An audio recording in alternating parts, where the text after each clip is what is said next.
오늘 하나님께서 저에게 주신 말씀 창세기 39장 1절부터 6절까지의 말씀입니다.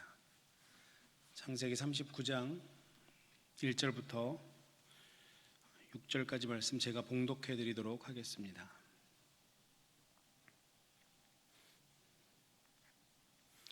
요셉이 이끌려 애굽에 내려가매 바로의 신하 친위대장 애굽 사람 보디발이 그를 그리로 데려간 이스마엘 사람의 손에서 요셉을 산이라. 여호와께서 요셉과 함께 하심으로 그가 형통한 자가 되어 그의 주인 애굽 사람의 집에 있으니 그의 주인이 여호와께서 그와 함께 하심을 보며 또 여호와께서 그의 범사에 형통하게 하심을 보았더라. 요셉이 그의 주인에게 은혜를 입어 섬김에 그가 요셉을 가정 총무로 삼고 자기의 소유를 다 그의 손에 위탁하니 그가 요셉에게 자기의 집과 그의 모든 소유물을 주관하게 한 때부터 여호와께서 요셉을 위하여 그 애굽 사람의 집에 복을 내리심으로 여호와의 복이 그의 집과 밭에 있는 모든 소유에 미친지라. 주인이 그의 소유를 다 요셉의 손에 위탁하고 자기가 먹는 음식 외에는 간섭하지 아니하였더라. 요셉은 용모가 빼어나고 아름다웠더라. 아멘. 잠깐 기도하겠습니다. 하나님, 다시 한번 말씀 앞에 서게 하시니 감사합니다. 오늘도 오후에 주실 이 말씀 기대함으로 주님 앞에 나아갑니다. 하나님께서 우리 마음 가운데 하나님의 음성을 들려주시고 또 이 음성에 저희가 반응하며 좌로나 우로나 치우치지 않고 오직 말씀대로 따라 살아가며 순종하는 주님의 귀한 백성들 되게 하여 주셔서 요셉이 누렸던 형통을 우리 삶 속에서 누릴 수 있는 그 은혜가 우리 삶 가운데 경험되어질 수 있도록 주님 함께하여 주시옵소서. 감사드리며 살아계신 예수님 이름으로 간절히 기도드렸습니다. 아멘. 이런 좀 실리한 그냥 웃긴 얘기인데요. 어떤 사람이 약속 시간에 늦어서 한참 차를 이렇게 막 몰고 가고 있는데 한국은 단속하는 카메라가 많이 있더라고요. 그래서 그 사람이 이렇게 과속을 막 하다 갔는데 그래도 우연히 그 카메라가 있는 걸 보고 차 속도를 급격히 줄였습니다. 그래서 그 단속 카메라를 이제 다행히 내가 딱지는 안 떼겠다 해서 지나가는데 갑자기 단속 카메라가 뻥 터진 거예요. 그러니까 사진이 찍힌 거죠. 근데 이 사람이 내가 분명히 속도는 안 넘겼는데 왜 사진이 나를 찍혔을까? 근데 이 사람이 굉장히 호기심이 많은 사람이었는지 그냥 약속 시간이 있음에도 불구하고 차를 다시 한번 돌려서 도대체 이게 몇 킬로짜리 단속 카메라길래 이렇게 터지는가 해서 이번에는 진짜 안전한 속도로 그 카메라를 통과하는데 그 제한 속도보다 훨씬 더 적은 속도로 가는데 다시 한번 그 플래시가 반짝하고 터지고 이분이 카메라에 찍히게 된 거죠. 그래서 이 사람이 너무 억울하고 화도 나고 그래서 집에서 이제 그 딱지가 티켓이 날라오기를 기다린 거죠. 내가 이거 날라오기만 하면 내가 속도도 안 넘었으니 카메라 고장 난 거다. 내가 분명히 항의를 해서 돈을 안 내야겠다 생각했는데 집에 이제 뭐 한참 있다가 그 티켓이 날라와서 봉투를 열어보고 확인해 봤더니 그 과속이 단속 대상이었던 게 아니라 안전벨트 미착용이 대상이어가지고 딱지를 2번이나 냈다는 실제로 있었던 얘기는 아닌 것 같고 우스갯소리를 들은 적이 있습니다. 이 이야기를 들으면서 우리도 신앙생활을 하는데 이런 모습일 때가 좀 있지 않을까 생각은 했습니다. 뭐냐면 하나님께서 보시는 기준은 그 하나님의 기준을 내 기준으로 그냥 생각하고 그렇게 살아갈 때가 있진 않은가. 하나님의 관점은 속도가 아니라 안전벨트를 착용했냐 안 했냐인데 우리는 자꾸 정말 속도에만 관심을 갖고 하나님 이거 나에게 원하시죠? 라고 얘기하는 잘못된 관점으로 인한 신앙생활의 오해들이 덜어 있는 것 같다라는 생각을 해봅니다. 오늘 우리가 읽었던 이 요셉 그리고 요셉이 누렸던 형통 또 요셉의 꿈 이런 것들이 혹시 우리의 관점으로 이 말씀을 바라보고 있지는 않은지 하나님은 왜 이 이야기를 우리 가운데 주셨는지 오늘 말씀을 통해서 그 이야기들을 좀 나눠보려고 합니다. 요셉은 굉장히 인기가 많은 인물인 것 같아요. 그렇고 보니 한국이든 한국 그 이름으로도 자녀들 이름 중에 요셉이 굉장히 많고요. 또 미국 와서 보니 조셉도 굉장히 많고 그러니까 부모님들의 마음이 그런 거죠. 내 아들이 조셉과 같은 그런 삶을 살았으면 좋겠다.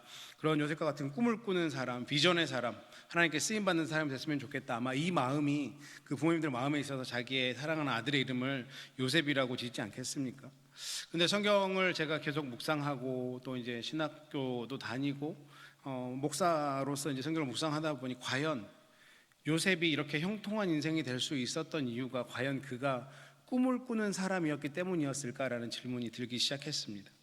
정말 요셉이 요셉된 것은 그 꿈 때문이었을까? 그런데 이 말씀을 계속 묵상하면 묵상할수록 그게 아닐 수도 있겠다라는 생각을 하게 된 거죠. 그래서 계속해서 좀 말씀을 연구를 해봤습니다. 잘 생각해 보면 우리도 여기 성경에 보면 17 청소년 시기를 지났는데 사실 청소년 시기 얼마나 하고 싶은 게 많습니까? 그렇죠? 나는 이것도 해보고 싶고 저것도 해보고 싶고 아마 그 시기에 꿈을 많이 안 꾸는 사람은 오히려 더 없을 것 같습니다.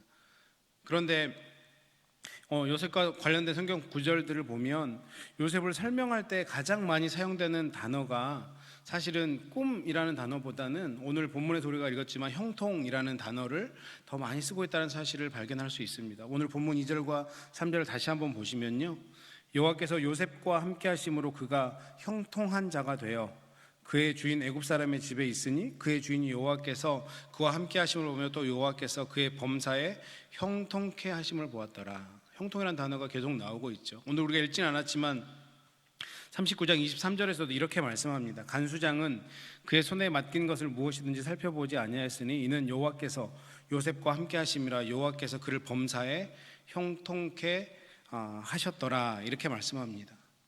그러니까 저는 이 말씀들을 보면서 제가 내렸던 결론은 무엇이냐면 요셉의 요셉됨은 그가 꾸었던 꿈 때문이 아니라 그 엄청난 꿈을 현실로 응답해 주신 하나님의 형통하게 하심에 있다.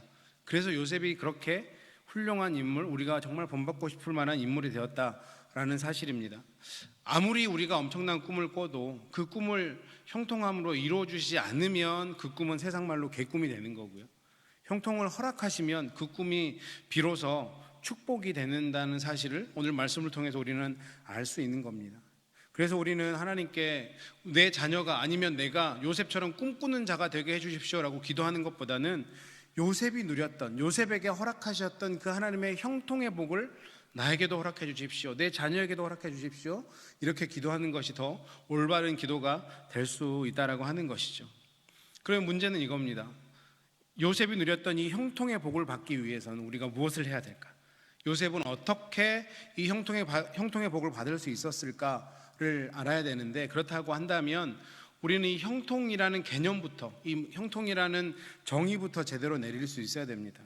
왜냐하면 우리가 알고 있는 형통과 하나님이 우리에게 허락하신 그 하나님 입장에서의 형통의 개념이 다를 수 있기 때문입니다. 만약에 그 개념이 다르면 어떻습니까? 우리는 계속 형통의 복을 요구했는데 하나님은 또 우리에게 형통의 복을 주셨는데 내가 요구한 거 다르면 나는 아직 안 받은 게 되는 거잖아요. 하나님이 말씀하시는, 하나님이 생각하시는 형통은 무엇일까? 오늘 그것을 우리가 좀 더 주목해서 봤으면 좋겠습니다. 그럼 우리가 요셉의 인생을 잘 알잖아요. 요셉의 인생, 요셉은 진짜 형통한 삶을 살았던 사람인가를 먼저 한번 살펴보겠습니다. 사실 세상적인 관점으로 보면 요셉만큼 형통하지 않았던 삶을 산 사람도 없습니다. 요셉 인생이 얼마나 불행합니까? 엄마가 빨리 죽었어요. 형들에게 구박과 핍박을 받았어요. 물론 잘난 척도 하고 좀 못된 짓도 했지만 anyway 형들한테 그렇게 다 따돌림을 당했죠. 심지어 자기의 형들한테 노예로 팔림까지 받았습니다. 이런 삶이 어딜 봐서 형통한 삶이라고 할 수 있습니까? 한번 내가 요셉이라고 생각해 보시고 형들이 파놓은 그 웅덩이에 빠져 있을 때 형들이 얼마나 요셉을 깔깔대고 비웃었을까요? 저 잘됐다, 저놈 꼴 좀 봐라. 그때 아마 그 기억이라면 트라우마가 몇십 년 가지 않겠습니까? 그런데 요셉은 참 괜찮은 청년이었던 것 같습니다. 그런 역경을 겪어왔는데도 좌절하지 않고 하나님과 계속 동행하면서 성실하게 살았더니 오늘 성경에는 어떻게 됩니까? 노예로 팔려갔는데 그 노예로 팔려간 집에 신임을 얻어서, 그 주인 보디발이라고 하는 사람의 신임을 얻어서 가정 총무가 되었다, 이렇게 말씀하고 있습니다. 다시 얘기하면 이제 좀 사람 같은 삶을 요셉이 살 수 있게 된 거예요. 그런데 이 요셉에게 어떤 일이 일어납니까? 오늘 우리가 읽었던 마지막 말씀, 요셉은 용모가 빼어나고 아름다웠더라, 이게 문제가 되는 거죠. 저처럼 빼어나고 용모가 아름답지 않았으면 이런 일이 없었을 텐데 보디발의 아내가 이 청년을 자꾸 유혹하는 겁니다. 근데 우리의 요셉은 믿음으로 단호하게 그 요구를 거절하죠. 함께 있는 것조차 성경은 피했다라고 그렇게 얘기하고 있습니다. 그러던 그 보디발의 그런 유혹을 피했는데 오늘 보니까 되게 재밌는 표현을 했어요. 우리가 읽진 않았지만 7절 이후의 말씀 보시겠습니까? 그 후에 그의 주인 아내가 요셉에게 눈짓하다 동침하기를 전하니. 그러니까 눈짓을 계속 했는데 한 번이 아니고 계속해서 이런 유혹을 했던 것 같아요. 제 인생에 저는 뭐 한 번도 이런 경험을 해본 적이 없기에 뭐 모르겠지만 용모가 빼어났던 요셉은 얼마나 힘들었을까요? 그런데 이런 유혹을 요셉이 이겨내고 정말 믿음으로 살려고 노력했는데 그 믿음으로 살려고 한 결과가 어땠습니까? 강간미수범이라는 오명을 쓰게 되죠. 뭐 이 당시 요즘 살아가는 이 시대에도 강간미수범하면 사람들이 얼마나 손가락질합니까? 그런데 이 당시에는 얼마나 더 했을까요? 정말 주홍글씨처럼 도저히 씻을 수 없는 그런 오명이었을 것입니다. 사실 이민생활하면 우리가 이민생활을 해봤으니까 얼마나 이 이민생활이 어려운지 외로운지 충분히 잘 알고 있지 않습니까? 가정이 있어도 때때로 찾아오는 내 마음 가운데 찾아오는 외로움도 분명히 있는 것 같습니다. 사실 가을만 되면 제 아내가 저를 굉장히 걱정합니다. 생긴 건 곰같이 생겨가지고 무슨 동물같이 생긴 게 가을을 타냐 뭐 이런 얘기를 해요. 근데 그거는 제가 뭐 어쩔 수 있는 게 아니잖아요. 특히 제가 사는 곳이 얼빙이고 저희 교회가 공항 바로 옆에 있어서 아주 간혹 차를 타고 가다 보면 대한항공 비행기가 보입니다. 아, 저거 타면 한국 가겠구나. 가을 되면 막 그 봄에 보는 여름에 보는 대한항공과 가을에 보는 대한항공이 저에게는 큰 차이가 있어요. 마음이 계속 싱숭생숭해지고 한국에 가면 또 누가 있을 텐데 누구를 만나고 싶은데 제 아내는 그런 저를 보고 계속 놀리죠. 무슨 동물이 가을을 타고 해외 토픽감이다 막 이런 얘기를 하는데 사실 저희는 그래도 미국행이라고 하는 것은 고국을 등지고 온 것은 저희의 선택에 의해서 이렇게 왔는데 요셉은 어떻습니까? 타지 생활을 하고 이민 생활을 하는데 자기의 뜻도 아니었어요. 형들 때문에 팔려온 인생입니다. 이런 얘기를 보면 한 번쯤 생각해 보지 않습니까? 내가 이 상황이면 내가 어땠을까? 정말 피가 끓는 나이에 그 남자의 나이에 뭐 아무도 보는 사람이 없다고 성경은 얘기를 하고 있고 또 이 아줌마가 얼마나 요셉을 꼬셨는지 괜찮아 내가 다 알아서 할게 막 얼마나 꼬셨겠어요. 그럼 모르겠다 그래 이 아줌마한테 내 인생을 맡겨보자 할 것 같은데 만약에 저였어도 아무리 생각해봐도 99% 넘어가지 않을까 이런 생각이 드는데 요셉은 오늘 9절 말씀을 보니까 내가 어찌 이 큰 악을 행하여 하나님께 죄를 짓겠습니까? 너무나 멋있는 청년이에요. 이렇게 멋진 말을 남기고 유혹을 이겨냈는데 지금 요셉은 오히려 강간미수범이라는 그런 좋은 글씨가 그에게 남게 된 거죠. 사실 사람에게는 보상 심리라는 게 있습니다. 굉장히 어려운 일을 해내면 뭔가 그 보상을 받고 싶잖아요. 아마 우리 자녀들 키워봐서 아실 것 같습니다. 뭐 되게 시험을 잘 봤다거나 뭔가를 잘하면 엄마 나 뭐 해줄 거야? 아빠 나 뭐 해줄 거야? 대번에 그러지 않습니까? 저도 그랬던 경험이 있습니다. 제가 국민학교 2학년 때 무슨 일이 있었는지 시험 월말마다 보는 그 시험고사에서 전체 다 100점을 맞고 전교 1등을 했습니다. 그래서 이제 얼마나 자랑스러워요 제 스스로. 그래서 엄마한테 가서 나 올백 맞고 전교 1등 했다 그랬더니 엄마가 또 엄청 자랑스러워 하셨죠. 그래 아들 뭐 해줄까? 그래서 그 당시에는 정말 귀했던 게 바나나였습니다. 그 당시에 뭐 수입이 되지 않고 제주도산 바나나만 있었던 시절이라 여름에 아주 부자들만 먹을 수 있는 과일 중에 하나가 바나나였는데 대뜸 제가 바나나가 먹고 싶다 그랬더니 어머니가 사다 주겠다.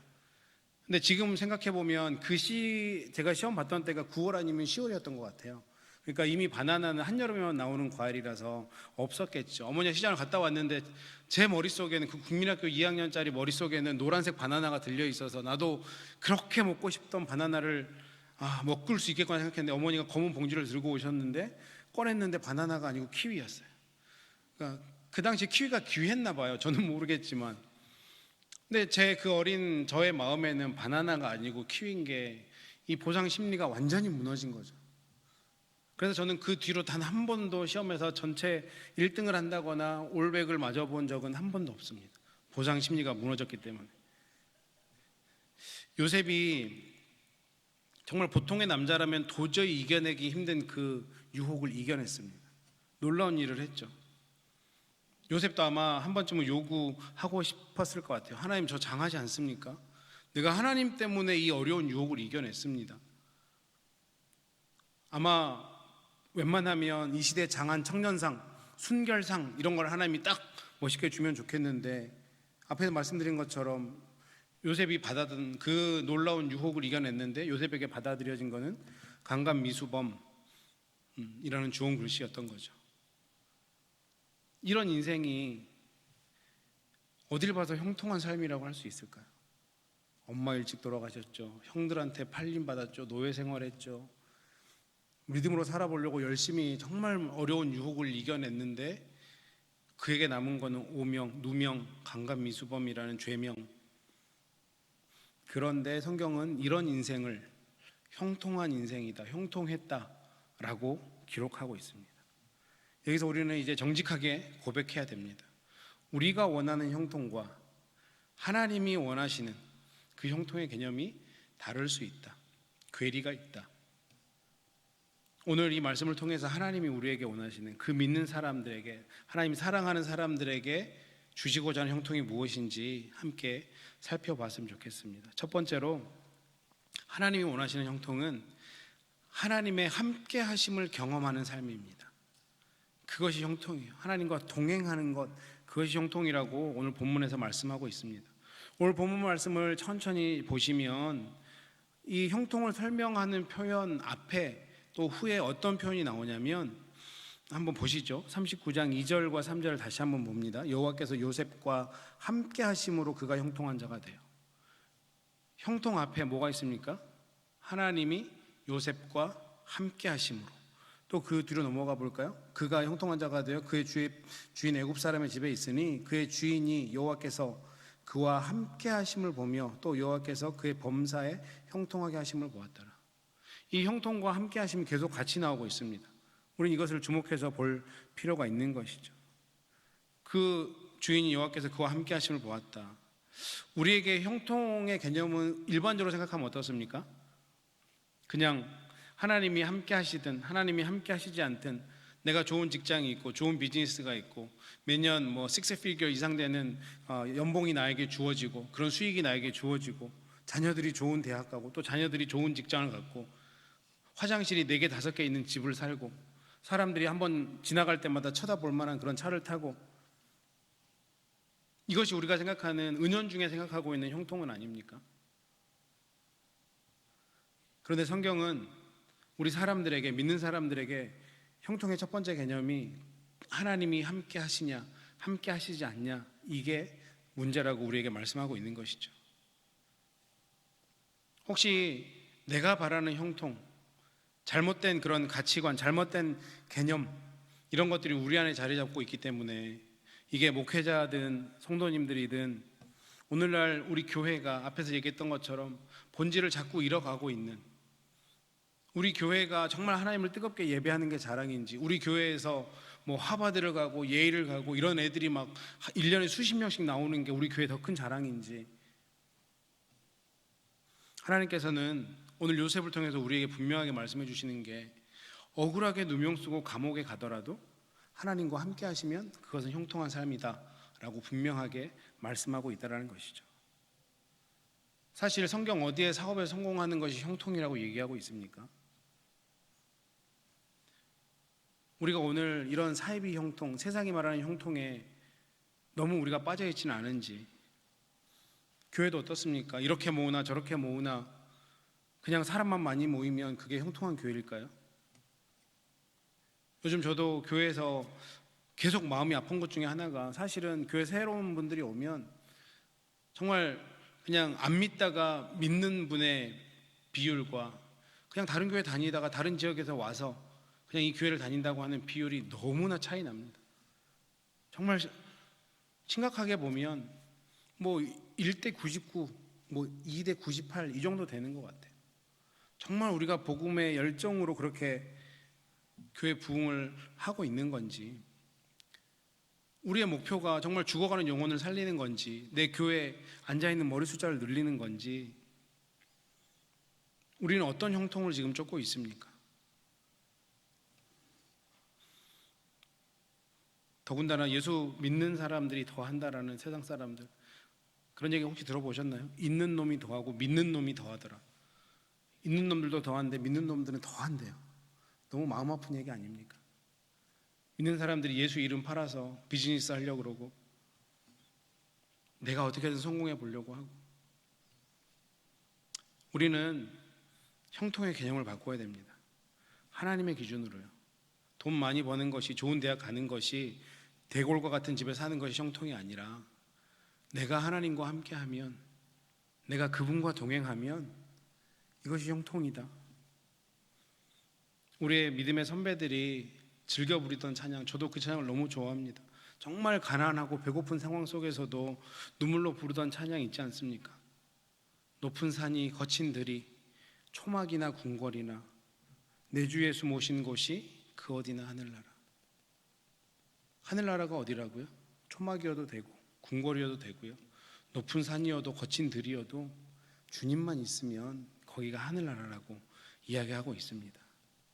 성경이 말하는 형통은 바로 이것이 형통인 것이죠. 아주 넓은 집에 살고 좋은 차를 타고 다녀도 하나님과 함께하지 않으면요, 그건 형통이 아닙니다.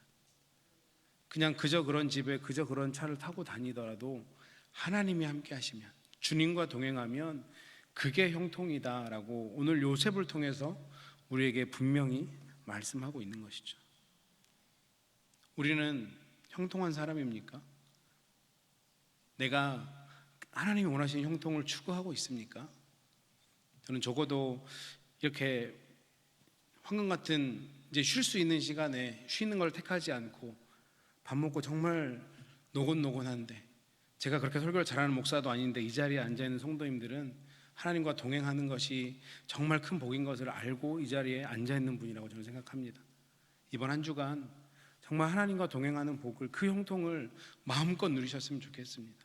그래서 때로는 우리의 상황이 힘들고 어렵더라도, 교회 생각하면 여전히 마음이 아프고 눈물이 앞을 가리더라도, 하나님 그래도 저 형통한 인생이에요, 하나님 그래도 우리 교회 형통한 교회예요 라고 믿음으로 고백할 수 있는 저와 여러분 되시기를 주님의 이름으로 축원합니다. 그런가 하면 하나님께서 말씀하시는 형통이 무엇이냐면요, 환경을 초월하는 능력을 갖는 것이 형통입니다. 많은 경우 우리가 막 유리한 대로, 내가 원하는 대로 성경을 해석하는 경향이 있어요. 성경이 말하는 능력, 성경을 읽다가 능력이라는 단어가 나오면 우리가 어떤 식으로 해석하냐면 탁월한 걸로 해석해요. 이 능력을 탁월함으로 해석합니다. 물론 성경 안에도 그 탁월한 단어가 능력으로 해석이 많이 되죠. 하지만 성경에서 더 많이 우리에게 요구하는 능력은 탁월이 아니라 초월이라는 개념이에요. 능력이 있다고 할 때 초월이라는 개념이라는 사실을 알아야 돼요. 우리가 식당 같은 데 가면 성경 구절 많이 보잖아요. 그 중에 하나가 무엇입니까? 내게 능력 주시는 자 안에서 내가 모든 것을 할 수 있느니라. 이 말씀 싫어하시는 분 없죠? 나도 이 능력을 받고 싶다. 그래서 그 말씀 보면, 아 그래, 우리 집에도 붙여놓고 싶고, 만약에 비즈니스면 거기도 붙여놓고 싶고. 아마 그 식당에 그 구절이 붙어 있다라고 하면 그 식당 주인이 어떤 걸 기대하면서 그걸 붙여놨을까요?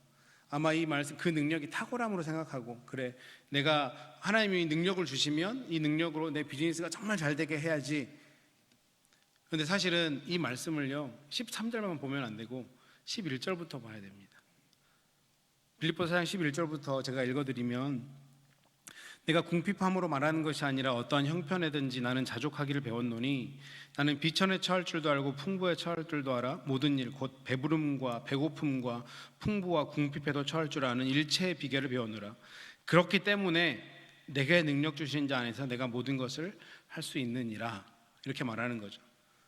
여기서 지금 빌립보서 4장 13절에서 얘기하는 이 능력은요 탁월함이 아니에요, 초월함입니다.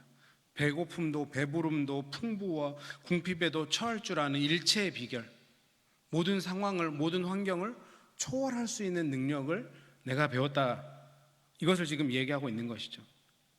그래서 식당 주인이 빌립보서 4장 13절을 붙여놓고 제대로 이해하려면 손님이 안 와도 괜찮습니다라는 뜻인 거예요. 하나님 나에게 손님 안 주셔도 저는 이것을 이길 수 있는 그 능력을 하나님 나에게 주셨습니다 라고 고백하는 게 되는 거죠. 우리가 이런 식으로 정말 한 부분만 보고 성경 본문이 말하고자 하는 것을 놓칠 때가 많이 있는 것 같습니다. 우리가 성경에 나오는 능력을 이 자꾸 탁월함으로 생각하니까, 1등으로 생각하고 최고인 것으로 생각하니까, 실패가 없는 것으로 생각하니까 이게 우리가 믿는 사람들 안에서도 부작용이 심하게 나타난다는 거죠. 몇 년 전에 정말 안타까운 기사를 본 적이 있습니다. 어떤 여학생이요, 초등학교 1학년 때부터 전교 1등을 한 번도 놓치지 않았대요. 얼마나 대단합니까? 고등학교 2학년이었는데, 근데 이 여학생이 고등학교 2학년에 대해서 처음 한 번 전교 2등을 한 거예요. 얼마나 마음이 아팠는지 이 여학생이 결국엔 투신해서 자살을 해버렸습니다. 탁월함만 추구하다 보니까, 1등만 추구하다 보니까 전교 2등이 얼마나 대단한 겁니까? 그런데도 그걸 견디지 못하는 거예요. 이것이 탁월함을 추구하는 사람들이 갖게 되는 부작용인 것이죠. 오늘 성경을 잘 살펴보면 요셉에게는 굉장히 특이한 점이 있는데, 이 요셉은 상처가 없다는 거예요. 굉장히 상처가 많을 만한 인생인데 요셉의 인생에서 상처를 발견하기 힘듭니다. 형들에게 배신당하고 핍박당하고 인신매매당하고, 또 열심히 말씀대로 살아보려고 했는데 강간미수범이 되고, 또 그 이후에 우리가 잘 알듯이 감옥에 갔는데 또 그 감옥에 있던 그런 관리들에게 배신을 당해서 2년을 아무것도 없는 사람처럼, 정말 없는 존재처럼 그렇게 살았습니다. 근데 성경은 그 인생의 상처를 얘기하지 않아요. 요셉이 그런 것들도 상처받지 않았습니다. 왜 그러냐면 이 요셉은 진정한 형통의 복, 이런 환경을 초월할 수 있는 형통의 복을 받았기 때문입니다. 우리도 요셉과 같은 이런 삶을 살아야 되지 않겠습니까? 형통의 개념이 바뀌고 축복의 개념이 바뀌어야 되는 것입니다. 우리가 구하는 능력은 탁월함을 구하는 게 아니라 초월함을 구해야 된다는 거죠. 우리 믿음의 선배들이 이런 능력을 얼마나 풍성하게 가지고 있었습니까? 매 끼니 걱정을 해야 되는 그런 어려운 세월을 보내면서도 하나님을 찬양하고 하나님을 예배하고, 주님의 몸된 교회라면 정말 성전 짓는 일에, 교회 일에 얼마나 최선을 다해서 내가 배가 고프더라도 그렇게 하나님을 섬기며 살았습니까? 그런데 지금은 어떻습니까? 그 예전에 비하면 정말 많은 걸 누리고 살죠. 그러면서도 날마다 교회 안에는 상처받은 사람이 얼마나 많은지, 뭐가 그렇게 맨날 부족한지, 너무 우리가 그렇게 살아가고 있지는 않은지, 혹시 우리가 세상 사람들이 쫓는 그 사이비 형통의 부작용에 그대로 노출되어 있지는 않은지 우리의 모습을 한번 잘 살펴보았으면 좋겠습니다. 우리가 하나님과 동행하면요, 하나님 주신 형통의 복을 누리면 이 모든 환경을 초월할 수 있는 그런 놀라운 능력을 갖게 되는 것이고, 그것이 하나님이 우리에게 주시는 형통의 복이라는 거예요. 모든 인생이 순탄하게 아무 어려움이 없게 인도해 주시는 것이 아니라, 때로는 어려움 가운데 가더라도, 요셉처럼 때로는 감옥이라는 말도 안 되는 그런 환경에 처하더라도 하나님과 동행하면 그 환경도 초월해서 상처투성일 것 같은 인생이 전혀 상처가 없는 인생으로 그렇게 살아갈 수 있다는 거죠. 세상 사람들이 아이고 저 사람 얼마나 힘들까 하는데 그 사람은 힘이 전혀 안 드는 거예요. 왜? 하나님이 함께 하시니까, 하나님이 동행하니까 그 마음 가운데는 날마다 천국이고 날마다 하늘나라고, 그 마음 가운데 날마다 기쁨이 있는 거죠. 우리 안에 이런 형통의 복이 있습니까? 우리가 정말 그런 형통의 복을 원하고 있습니까? 내가 생각하는 형통의 개념을 세상이 얘기하는 그런 형통의 개념이 아니라 하나님이 얘기하는 형통의 개념으로 바꾸면 이런 일들이 우리 삶 가운데 일어난다는 거죠. 왜 그렇습니까? 하나님은 그의 백성을 사랑하시기 때문입니다. 어디까지 사랑하십니까? 그 아들 독생자 예수를 십자가에 달려 죽게 하기까지 그만큼 우리를 사랑하시는 분이기에, 우리가 하나님의 자녀라면 당연히 요셉이 누린 그 형통의 복은 우리에게 주어질 수밖에 없는 거죠. 그걸 우리가 깨닫느냐 깨닫지 못하느냐, 이것이 우리에게 축복이 될 수도 있고 비극이 될 수도 있는 것입니다. 마지막으로 하나님께서 말씀하시는 이 형통은, 그 형통의 결과를 보면 이게 형통인지 아닌지 알 수 있어요. 그 형통의 결과가 다른 사람에게 유익이 됩니다. 내가 하나님께 형통한 자가 됐잖아요. 하나님 주신 형통한 복을 받았잖아요. 그러면 내 주변을 보면 내가 형통한 사람인지 아닌지 알 수 있다는 거예요. 세상이 말하는 형통의 복의 결과, 귀결이 어디입니까? 그건 다 자기 자신입니다. 세상이 얘기하는 형통은 내가 잘 되는 거예요. 아니면 내 가족만 잘 되는 겁니다. 이게 자본주의 사회에서 모든 잘됨의 종착은 나죠. 세상이 말하는 형통의 복은 내가 잘 먹고 잘 살고 내 가족이 잘 먹고 잘 사는 겁니다. 그런데 성경이 말하는 형통은 내가 형통하면 이 형통의 복이 내 이웃에게, 내 주변에게 흘러나가는 것입니다. 오늘 본문 말씀 5절 다시 한번 보실까요? 그가 요셉에게 자기 집과 그의 모든 소유물을 주관하게 한 때부터 여호와께서 요셉을 위하여 그 애굽 사람의 집에 복을 내리심으로 여호와의 복이 그의 집과 밭에 있는 모든 소유에 미친지라. 마음 아픈 구절 아닙니까? 요셉이 형통함을 받았는데 복이 어디로 가요? 여호와께서 그 요셉이 관장한 그 집에 가고 심지어 그 집의 밭과 소유까지 다 미쳤다라고 그렇게 얘기하고 있습니다. 참 재밌지 않습니까? 요셉이 형통했는데 요셉이 더 잘 살아야 되는데 요셉은 감옥이나 가고 오히려 그 주변이 지금 잘 산다고 말이 안 되는 이야기를 하고 있습니다. 그런데 이게 성경이 분명히 말하는 형통의 결과예요. 요셉 때문에 하나님을 믿지 않는 자들이 복받고 있는 거예요. 오늘 우리의 신앙의 생활의 모습은 어떻습니까? 내가 형통하고 내가 하나님께 복받으면 그 복이 나에게 오기를 기대하면서 기도하고 있지는 않습니까? 그것 때문에 내가 은혜 받았다고 말하면서도 그 모습이 엉터리일 때가 많은 것 같아요. 우리가 흔히 은혜 받았다라고 얘기하면 그게 어떤 것일까요? 내 가슴이 뜨거워지고 기도하면 눈물이 나고 막혀있던 것들이 막 다 풀린 것 같이 내 마음이 시원해지고 그게 은혜 받은 것일까요? 물론 은혜 받은 것일 수도 있습니다. 그런데 아닐 수도 있어요. 제가 미국 처음 와서 2006년에 처음 왔는데 그때부터 한 7년간 2013년까지 청소년 유스 사역을 했습니다. 유스를 섬겼는데 그때 제가 애들한테 늘 곧잘 하는 얘기가 공부해서 남주자, 돈 벌어서 남주자. 근데 애들은요 그렇게 얘기하면 막 마음에 꿈을 품어요. 눈이 반짝반짝해. 근데 제가 성인 사역 오고 나서 우리 성도님들한테 여러분 돈 벌어서 남줘야 됩니다 했더니 저를 안 봐요. 진짜 남주게 될까 봐. 그런 거 아니잖아요. 우리가 하나님 믿으면 돈 벌어서 남줄 수 있어야죠. 왜? 오늘 성경이 말씀하니까 내가 형통한데 그 복이 어디로 가요? 내 주변에 심지어 하나님을 알지 못하는 사람들에게까지도 흘러간다라고 지금 이야기하고 있습니다. 나는 정직한 자의 형통을 믿는다라는 책이 있습니다. 이 책은 미국에서 열리는 한인 집회, 코스타라는 한인 집회가 있는데 그 강사님들의 명글을 쓴 책입니다. 그 중에서 김동호 목사님이 적었던 글이 있어서 그걸 보고 굉장히 큰 도전도 받고 은혜도 받았습니다. 이런 글이었어요.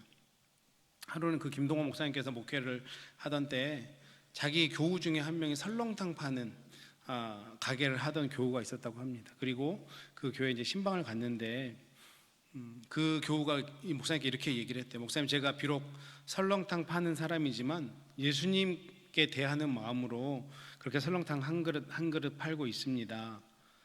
그렇게 얘기를 듣고 보니까 그 김동호 목사님이 봤더니 진짜 좋은 재료, 제일 좋은 솥뼈를 사서 24시간을 꼬박 그 솥뼈를 고아서 진국으로 설렁탕을 대접하고 있어 보였다고 했습니다. 그런데 이제 어느 날 그 성도님이 늘 똑같이 그렇게 좋은 뼈를 가져와서 고아야 되는데, 그러면 저는 사실은 잘은 모릅니다만 고기를 전혀 안 먹는 사람이기 때문에, 근데 이렇게 뼈를 고우면 고울수록 뽀얀 우유빛과 같은 그런 국물이 나와야 되는데 자꾸 누런 국물이 나오더래요. 그래서 거래처에 연락을 해서 아니 왜 이런 거냐, 왜 오늘 좀 뼈가 이상하다 얘기했더니 그 거래처에서 너무나 당황하면서 물건이 딜리버리가 잘못 갔다, 미안하다 그러면서 그 거래처에서 오늘 하루만 우유, 전지분유를 넣으면 그 뽀얀 국물이 나오니 오늘 하루만 그렇게 파시면 안 되겠냐 이렇게 얘기를 하더래요.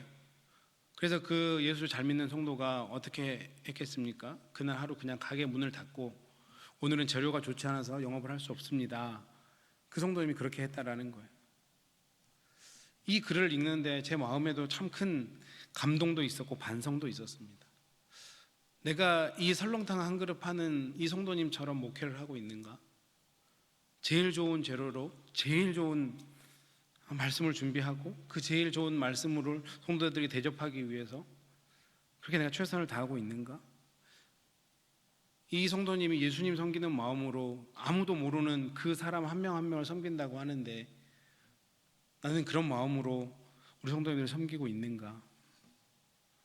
이 예수님 잘 믿는 한 사람 때문에 그 설렁탕을 먹는 사람은 얼마나 기분이 좋았을까요? 아, 이 집 정말 잘한다. 우리가 맛있는 음식을 먹었을 때 우리 안에 정말 큰 기쁨이 있잖아요. 저만 그런가요? 오늘 점심에 저는 너무 기뻤는데, 저 주일날 점심 먹은 제 한 3, 40년 동안 이렇게 많은 반찬이 나온 교회는 웨슬리 교회가 처음입니다. 가장 유명하시다고 오늘 테이블에서 엄청 강조를 하시더라고요. 맛으로는 둘째 가지 않는다. 정말 그랬던 것 같아요. 내가 형통의 복을 누리면 아침에 얼마나 힘들어요. 굳이 반찬 안 해도 되고 그냥 국 하나 하고 김치 하나만 먹어도 뭐 누가 손가락질을 하는 사람이 없을 텐데, 오늘은 반찬이 10개가 넘었던 것 같아요. 그렇죠? 그거 예수님 사랑하는 마음으로 대접하니 우리 주변에 있는 아무 노력도 하지 않은, 아무 공로도 없는 저 같은 사람까지도 큰 은혜 받잖아요. 이게 하나님이 주시는 형통의 복이라는 거예요. 나 때문에, 내가 받은 형통의 복 때문에 내 주변 사람이 복을 누리는 것. 한번 우리 삶을 한번 되돌아보셨으면 좋겠습니다. 나 때문에 누군가는 하나님을 알아가고 하나님의 복을 함께 누리고 있는가?